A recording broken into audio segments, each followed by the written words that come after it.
Salut à toutes et à tous, aujourd'hui on se trouve pour la vidéo récapitulative du coup de tous les huitièmes de finale qui s'est conclu hier, mais genre hier nuit, il y a limite 2 jours, et qui va reprendre demain. Voilà. Voilà, tout simplement. Du coup, avant de commencer ça, je voulais évidemment préciser, je veux pas quand même pas passer à côté de ça. C'est évidemment Diogo Jota qu'on a appris ce matin en se réveillant qu'il est décédé. C'est l'une des nouvelles, vraiment une nouvelle auquel on s'attendait pas du tout. Genre l'attaquant principal de Liverpool qui décède dans un accident de voiture. Et ouais, bon bah tout ce que je peux dire c'est grande force. Beaucoup de courage à sa famille, ses enfants, il venait de se marier, il avait 3 enfants, et c'est vraiment très tragique. Et voilà, tout ce que j'aurais à dire, je vais pas non plus rester 10 minutes là-dessus, je vais pas faire, j'ai vu, il y a des gens déjà sur TikTok qui font des TikTok de plus d'une minute pour surfer sur son décès. C'est honteux, mais c'est comme ça.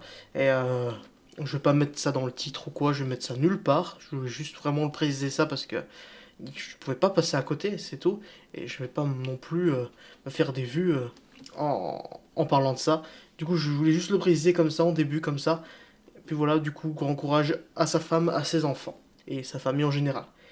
Bon, du coup, maintenant, on va revenir du coup au huitième. Alors, j'ai pas fait de vidéo pour la troisième journée des phases de poule. Pourquoi?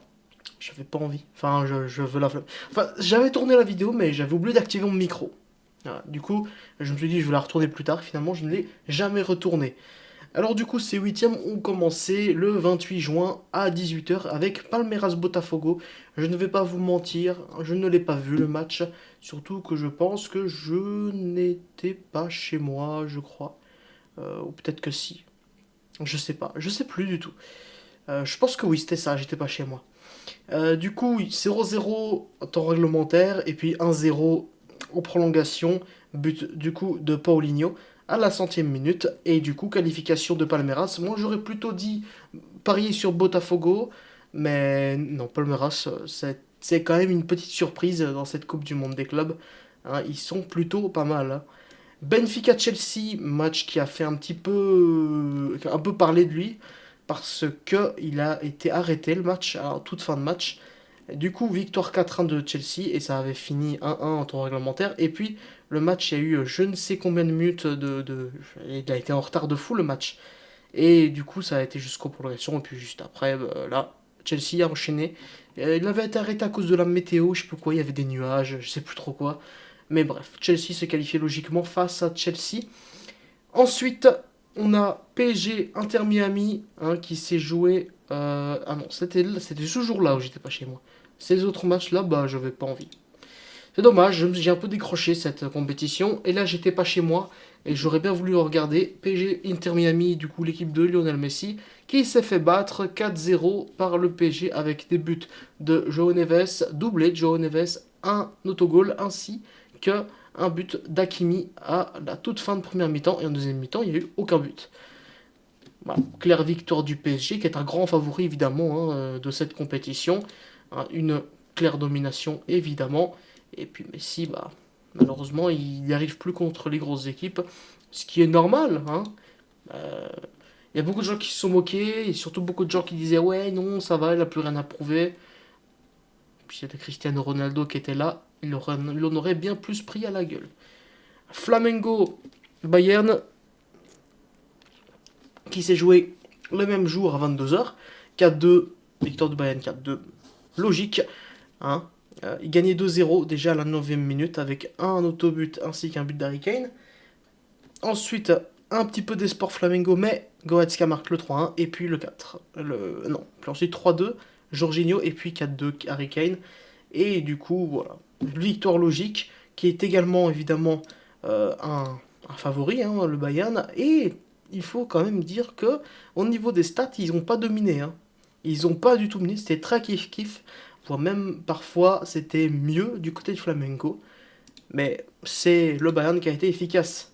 Inter Fluminense, celui-là je l'ai vu. Je l'ai vu, ça a été un régal. Victoire 2-0 de Fluminense face à l'Inter. Donc Inter, finaliste de la dernière Ligue des Champions, qui se fait battre 2-0 par Fluminense et est éliminé. Et du coup, c'est officiel, l'Inter fait une saison blanche avec des buts de Cano à la 3e minute et puis en toute fin de match, un but de Hercule, ou Hercules, je sais pas comment ça se dit.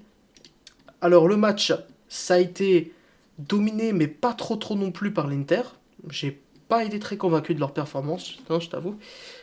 Ouais. Surtout la défense. Hein. Sur le deuxième but, la défense, elle n'est pas là. Elle n'est pas là du tout. Manchester City, Al Hilal, la plus grosse surprise de ces huitièmes de finale. Un Al Hilal qui a battu Manchester City 4-3 dans un gros match.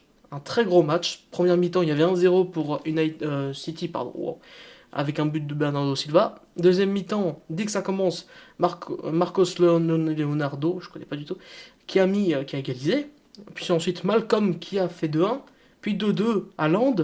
Puis ensuite ça a été en prolongation 3-2 Koulibaly, 3-3 Foden et 4-3 Leonardo, encore une fois. Et du coup, il y a Al Hilal, simplement, s'est qualifié alors qu'il ne dominait pas. Ils ont juste eu plus de grosses occasions, mais sinon, c'était clairement pas une domination, mais ils ont été un poil plus efficaces. Et c'est là la grosse surprise de ce championnat, bien évidemment. Enfin, de cette compétition. Et Manchester City déjà éliminé dès le 8e par une équipe saoudienne. Et énormément de gens ont ressorti la déclaration qu'avait fait Cristiano Ronaldo quelques jours plus tôt, lorsqu'il a prolongé à Al Nasser, où il disait que le championnat saoudien faisait partie des 5 plus grands championnats au monde. Et là, les gens ont un peu plus pris au sérieux Cristiano avec ça. Ensuite, nous avons eu un match, bah oui, que j'ai regardé évidemment, avant-hier, hein, que j'ai regardé, mais oui, évidemment. Victoire, j'en ai fait une vidéo, hein, allez la regarder si maintenant vous voulez voir la vidéo très en détail. Victoire 1-0 du Real Madrid. Ils ont été plus efficaces parce que l'attaque n'a pas été efficace du tout du côté de la Juve. Ce raté de Colomboigny me hante encore aujourd'hui, comme le raté de Colomboigny face à l'Argentine vous hante toujours à vous les Français. Voilà. Ensuite, on a eu en pleine nuit, la nuit d'après, on a eu Dortmund-Monterrey. Victoire 2-1 de Dortmund. On aurait pu espérer une petite surprise de la part de Monterrey qui était vraiment pas mauvais. Wow, vraiment pas mauvais en poule. Mais non, c'est Dortmund qui ont gagné, qui ont mis les 2 premiers buts dans les 25 premières minutes, hein, de Guirassy. Et maintenant Bertram qui a marqué le 2-1, mais ça n'a pas suffi. C'est Dortmund qui a réussi à se qualifier. Et du coup, au niveau des quarts de finale, ça ressemble du coup à ceci. Hein, et ça, nous allons en parler dans une toute prochaine vidéo où je vais faire des prédictions. Tout simplement. Et voilà les petits amis, c'est la fin de cette vidéo récapitulative des huitièmes de finale de cette Coupe du Monde des clubs 2025. J'espère que vous avez aimé. Si c'est le cas, un petit like, petit partage. Hein. On est déjà à 6 abonnés. C'est énorme. C'est absolument énorme. Ouais. Ouais, bon, bref. Allez, et puis moi, je vous dis à la prochaine, les gens.